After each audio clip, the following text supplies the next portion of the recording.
Hi, this is Pat Moorhead, and we are here for another episode of a More Insights and Strategy Insider podcast.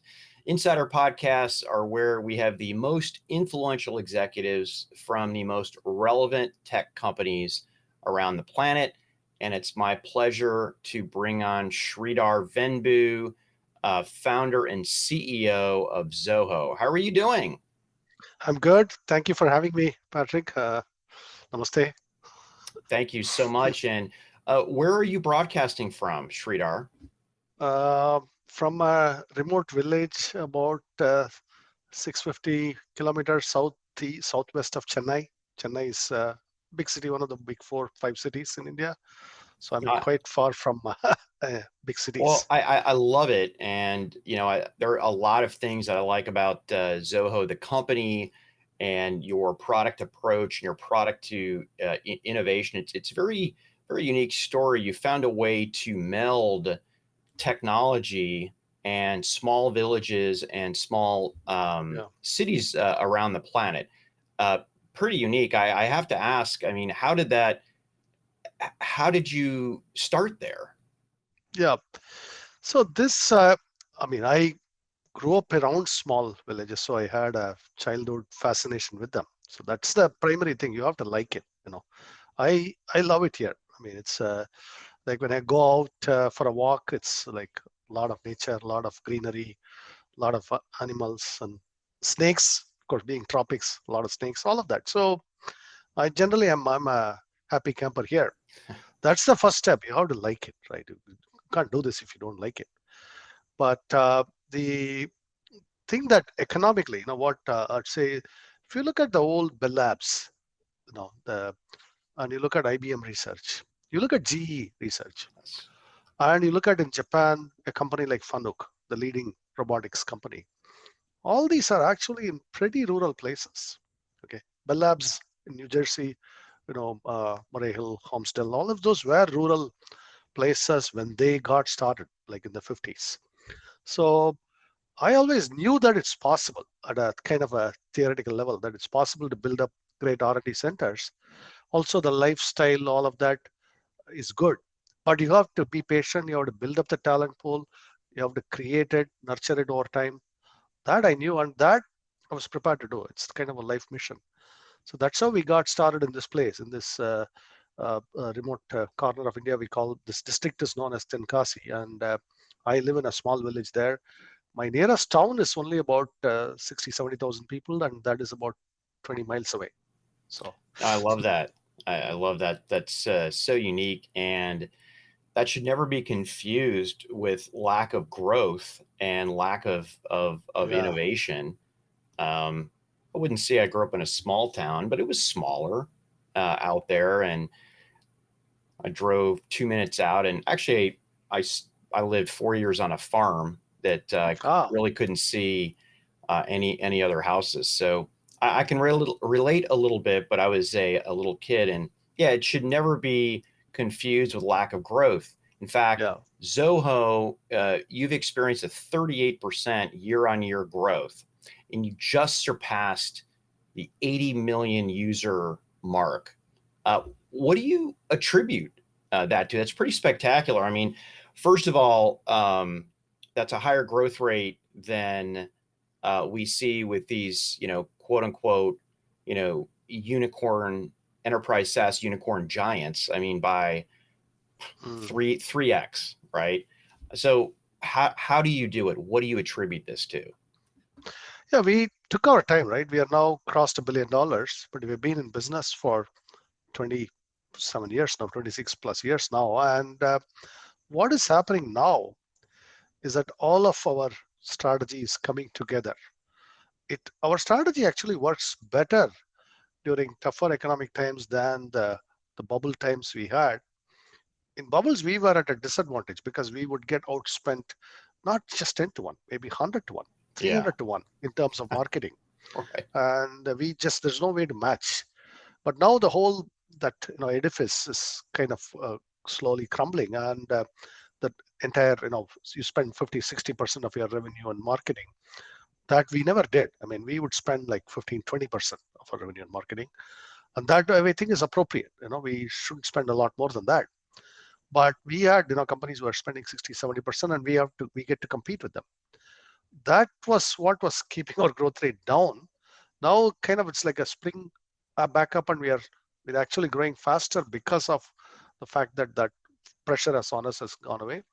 But it's easier to retain staff now. We always, due to our culture, we retain staff, but now it gets even easier because people see the virtue of a company like us, our long-term approach to this whole business. Yeah, it is interesting how you've, in a way, rejected what other people's approaches were. And then, kind of ironically, I see many of them moving to approaches that you've adopted. Now, Yeah, one thing that I think, the name of my company is More Insights and Strategy. We do a lot of strategy work. And one strategy that I think is would be hard to replicate is what's called, you've coined as transnational Nash. localism. So it's a principle that I had never heard before Zoho used it, and I feel like it's some of the secret sauce that, from collaborating and customizing locally to suit the needs of the individual markets. I mean, it's hard. Seems like it would be hard from Palo Alto to put together something that works in North Africa or Middle Yeah. Africa or something like that. Can you talk about what it means Mhm. and the benefit that it brings customers? Yeah. So uh, first of all, given that our markets are completely global, and we derive, in fact, in no single geography, including North America, accounts for more than 35-40%, about 38% of revenue now. So we are extremely diversified geographically. And then we thought long and hard about how to be a good uh, transnational company and localism. And this comes from also my own belief that you have to be rooted in where you do business. You ought to be a member of the community. It's business is not just taking; it's also putting back into the regional economy. So that has been our approach, and so we want to help create, nurture talent. It's the same thing that we do uh, in our development. So that approach, and that also for us, it's good for the customer too, because we get closer to the customer.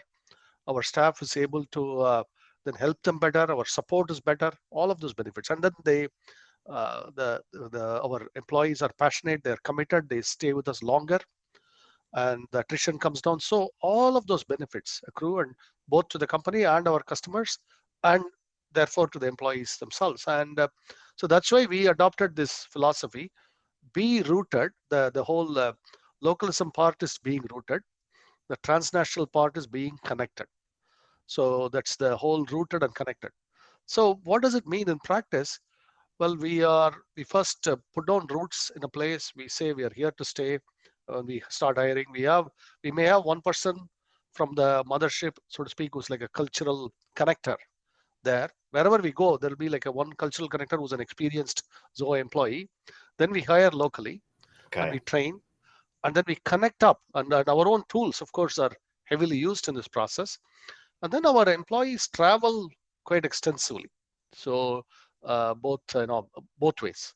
People in various regions will come to our India offices. People in our India offices will go to, for example, Mexico. Recently, there was a team that was visiting Mexico from India, and our Mexican team often visits India. All that from Japan, our team visits in India. So those kinds of interactions happen, and the thing works because people stay rooted in the company long term, 10, 15 years, 20 years. And that is what gives it the special flavor, this whole transnational localism. What we don't do is we kind of make it all professionalize, corporatize, Right. where it's sort of you just hire for a particular need and then let them go after that is over. That's what we don't do in our company. Yeah, it's interesting. I'm a little envious. My model is a bit similar in that, at least from the we have everybody works from home or their own personal office. They don't have commutes.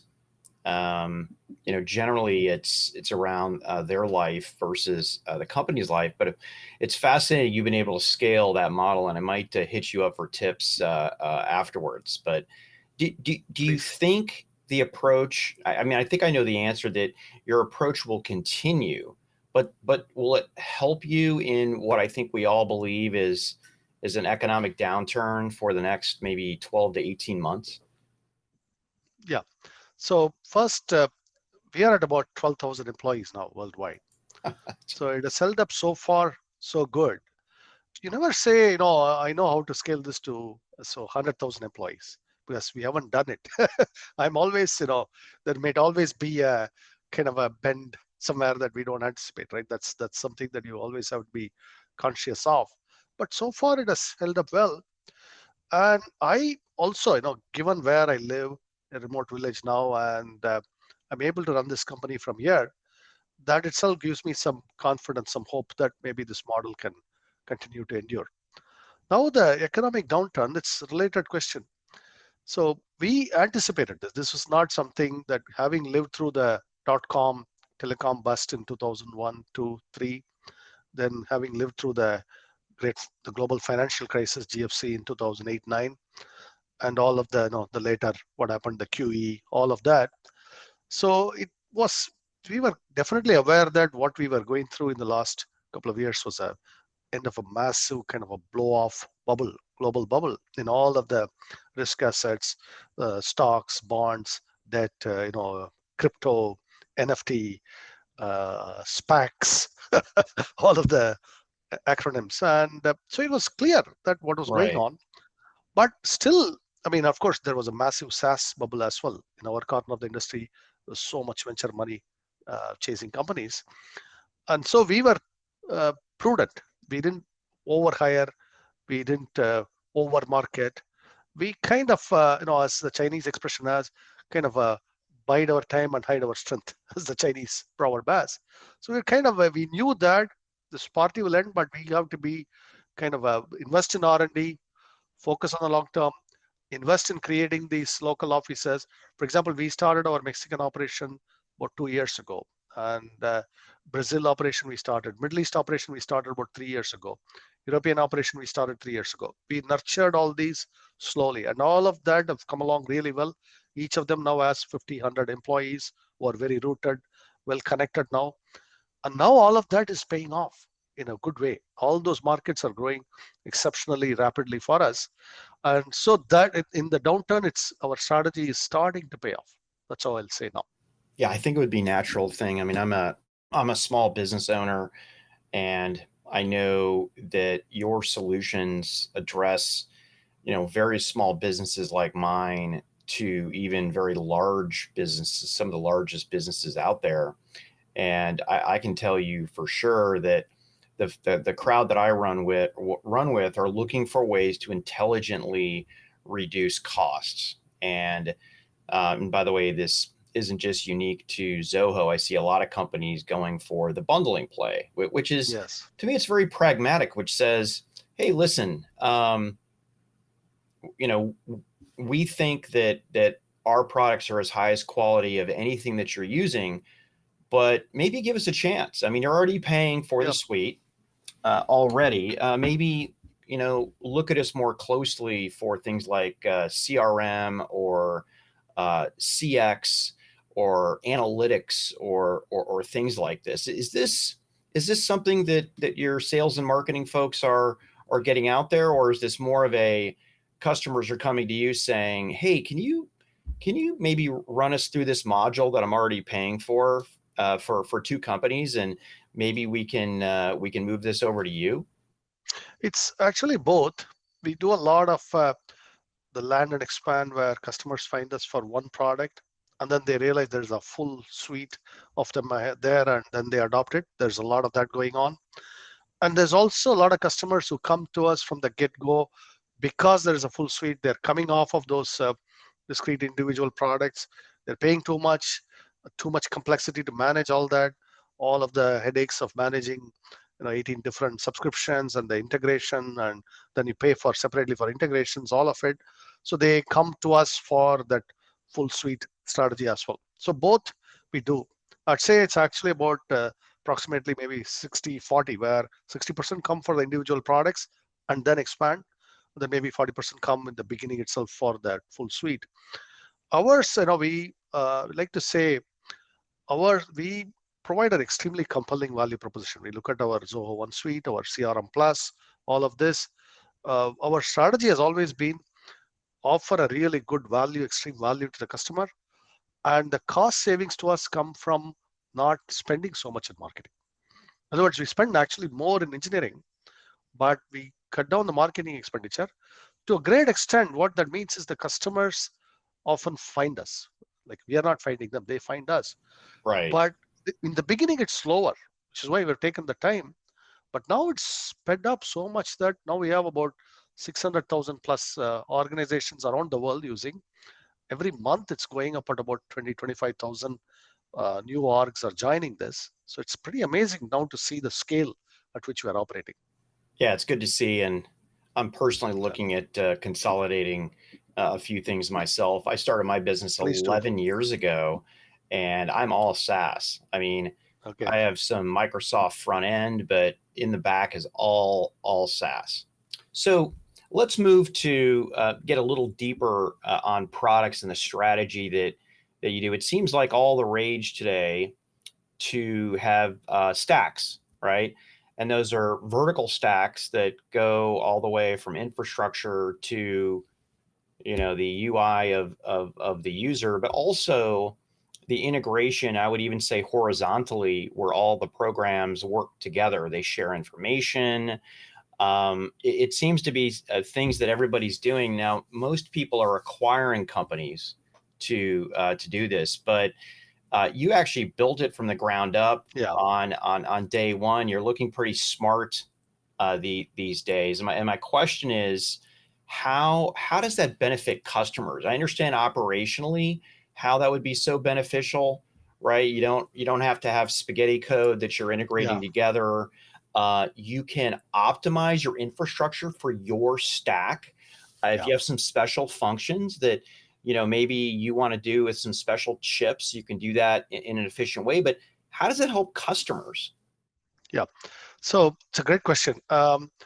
If you look at our product suite, because they are built on a common platform underneath, which we wrote ourselves, then the integration becomes a lot simpler because there's a common code base underneath. There's an integration layer underneath. The databases are the same kind of infrastructure is used. So that is a direct benefit where integration moves at a faster pace. And the second biggest benefit there is that you mentioned the operational cost savings, but it also means that the efficiency gets passed on to the customer in terms of better value proposition, lower prices for them, and without actually, us. In other words, it's a net win for everyone because we are just simply spending.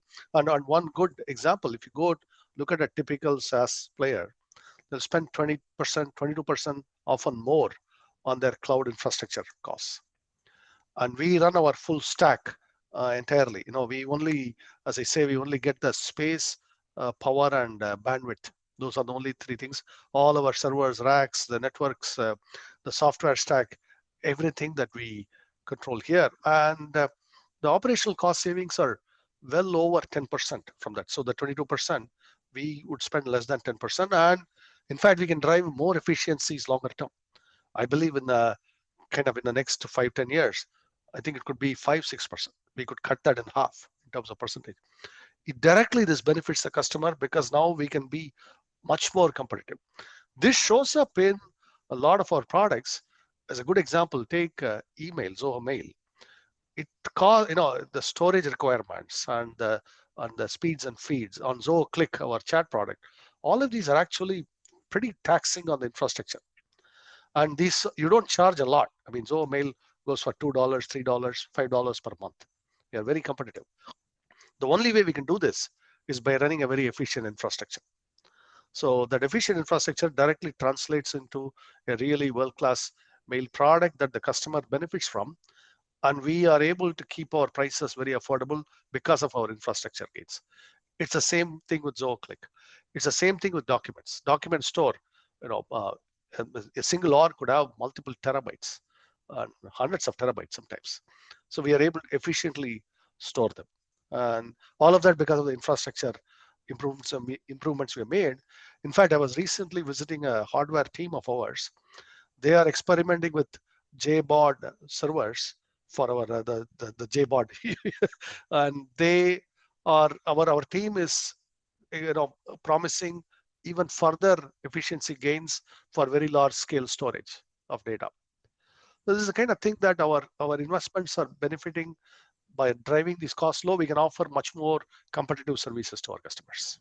Yeah, it's very cutting edge when I look at it. I was Yeah, there at the beginning of the cloud, and I remember when those folks first started using JBOD versus SANs, yeah, storage area networks or arrays, and people thought they were crazy. And in fact, this is an unnamed, one of the largest cloud plays on the planet. They used Velcro to uh, Velcro the yeah, hard drive to the Pi yes, rack. I remember. There weren't I standard remember that racks; they story. were Pi racks. In fact, Yeah, you go into the lobby of this company and it's still there. By the way, my microprocessor was sitting there and was part of it. But that's it's very cutting edge. And in fact, you spend 3 times your marketing spend on R&D. yes. You've received 25 patents in the last 3 years. You talked a little bit about it, but could you do the double click on the importance of R&D capabilities related to what looks like a very diversified portfolio, and how that includes recent investments in many companies across several industries? You're not the type of company that you do a lot. I mean, pretty much all organic growth, but you're leveraging Yeah, other companies now. yeah, Why is this? yeah. So if you look at our R&D, take a couple of products I'll highlight. I mentioned Zoho Mail.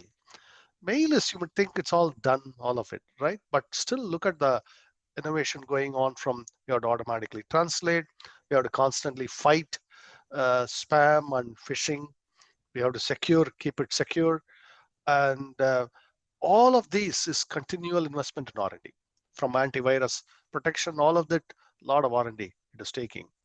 In the same way, in Click, we have the whole AV suite. Now we are investing in augmented reality so that meetings can happen with an augmented reality. That's like the whole metaverse theme, actually, as it comes to business. Now, people like these kinds of meetings, but many people are video shy. So how do you get them into having an avatar or something that's there rather than them their full glory, right? And maybe their morning look, as they say. And so that's why it is important to have this AR type of things to offer an additional option. A lot of this is R&D, and we just today I spoke to our team to provide this closed captioning kind of services on these videos, and full transcript immediately available, and corrected, spell checked, all of this. So all this is R&D, and this Yeah, flows to all our products. This is useful. The same AV investment, all this captioning, all that is useful for sales, for our CRM, and it's useful for accountants, and for a variety of reasons. So all of these kind of flow through all our products, and our investments are now starting to pay off in terms of tangible benefits we are rolling out to our customers across the board. This is databases. For example, our databases now run on GPUs, and which is really hard to pull off, because how do you translate an SQL query to run on a GPU? GPU can be much faster, but the translation job is very hard. It's hardcore R&D. We have pulled this off, and now our Postgres servers actually run on GPU hardware. So that's an example where the queries just simply get much faster, 20 times, 30 times faster often. So these are the benefits of R&D, and it flows to all our products, this kind of yeah, fundamental R&D. And what we are doing now is expanding our portfolio of investments to areas where we ourselves don't have a presence in. Chip design. We now have a chip design group that we are funding to build 4G, 5G infrastructure chips right now. One of them has taped out. There's a next tape out coming in the next couple of weeks. So you know how that is, right? The team is very tense. And then there is a medical equipment. I see this as a vast market also because there's so much innovation possible there and so much of technology we are doing, from language development to all of this can apply there. User interfaces. Medical equipment does not have really good UX often. It's all outdated, all that. We can bring a lot of innovation to that area. So we're investing in that area. Electric vehicles. There's actually a company called Boson Motors that's actually now selling, starting to introduce the product. It's targeting the farm market. So it's a kind of an electric small loader type of a thing, a small truck that are self-driving. It can go around a farm, collect stuff and deposit stuff elsewhere, all that. This product is getting a good reception. We have just introduced it in the US market recently. We went for a trade show in Central Valley in California. So, and this, all of this also is powered by the Zoho infrastructure. So from all of the cloud benefits, all of that we bring. So this is what we are doing. And so I look at something like a Bell Labs as a role model here. That's how we should look at Zoho. In fact, we call it Zoho Labs, and it's broadening our R&D portfolio. It's impressive. It's interesting. I see some of the largest enterprise SaaS companies repatriating their workloads onto their own prem private clouds, Yeah, and it's fascinating. There are companies who are doing this that it would blow your mind, and nobody's really writing about it. yeah. Um, I don't know You why you that get is. at least Interesting. 50% savings. It could be 70% savings depending on how inefficient you were before. So it's easy, 50%. Yeah, it's interesting. Even VCs who made trillions off the cloud, like Andreessen Horowitz, wrote some really interesting stuff about that. We've Yeah, seen what Basecamp did, and even Walmart, the yeah, largest retailer on the planet, uh, writes its own abstraction layers to work the cloud. They don't do their own hardware or their own semiconductors, but they have actively work to rely less on the public cloud providers. And you have to do the math, which says, okay, if they're making 30 to 40% op-inc as an IaaS service, yeah, that's probably, let's just say you're half as good at that. You're capturing 20% of that profit for yourself. Now it's fascinating, and I think I might have actually I did do some research on a social media for helping a social media giant determine if they should repatriate some of their workloads, and the math is not hard, and the yeah. It's quality of not the hard. tools. Yeah, In fact, yeah. Jeff Bezos often would say, right, your margin is my opportunity. Well, the and AWS margin is the opportunity here, right? Right, right. No, that's funny. Hey, let's do a double click. You had mentioned a few investments there, but medical technology, green technology, and to my surprise, getting into consumer software. Why again does this make sense for your company in the next 25 years? Yeah. So we have two uh, products now. One, of course, launched called Zillam. Zillam is the full Zoho suite tailored for the home family, really families. And the reason for that is, look, our lives are becoming increasingly digital. I mean, from bank accounts to your mortgage documents to your brokerage accounts to all of the documents, all the digital life. And it is as family implications because, multiple people have to operate on them, multiple people have to know what is going on, when the payment was made, all of that. So one centralized sort of a digital service, which is both secure and privacy conscious. That's something that Zoho stands for: privacy, privacy, privacy. Our entire business model is what the customers pay us. No other third parties involved. So as a result, that we can guarantee this. So this is why we have taken that Zoho Cloud offerings, made it into a family friendly offering called Zillam. That's something that we are excited about. The second one is similar way, messaging. I am a strong believer in messaging. Of course, Click is what we call, this is our entry against Microsoft Teams and Slack in the enterprise market. We have also taken the same technology and made it into a consumer play called Aratai. Aratai is in my language Tamil word for chit chat. And the reason for that is, again, I believe that customer trust is going to be very, very important in these products. That we use things like WhatsApp, but is that the same issues arise, privacy, all of that. And so longer term, I believe that these things will migrate to somebody who can guarantee that our business model is clean, all that. So we are investing in this. I also see another reason for it, which is we are doing a lot of the banking integration, all of that for our Zoho Finance Suite. All of that will be helpful in messaging too. In other words, it won't be just messaging. It will have commerce integration. It will be banking integration in a safe way, in a privacy conscious way, so that you can trust this software. So that is why we are investing in it. I do believe this whole this consumerization is real. That enterprise technology will be increasingly consumer driven, but it has to be done by companies that put privacy first. That's why we are entering it. No, I think it's fascinating, and I can see maybe not direct links, but indirect links, and listen, it wouldn't be fair for me to even question these things based on the fact that you've got a track record of seeing and doing things first, right? Thank you. It's funny. You led the full stack effort for SaaS. I give you a lot of credit for that. And now that's the rage. The largest SaaS company on the planet enterprise SaaS company is having challenges because maybe it grew through acquisition as opposed to organically. So that's two. You're really focused on organic growth. You were doing remote before it was cool. In allowing people and people to stay with their families, and you don't even call what many people call CSR or ESG, giving back to communities.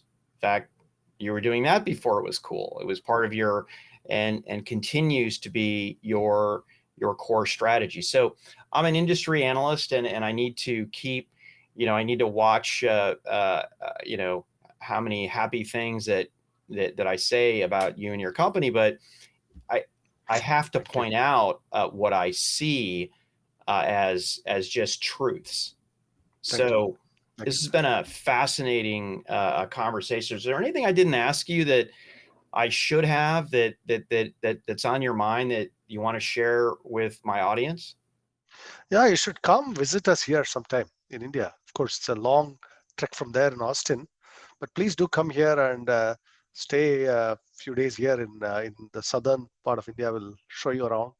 So it'd be and we actually have a whole analyst visits in February. So I would love to host you here.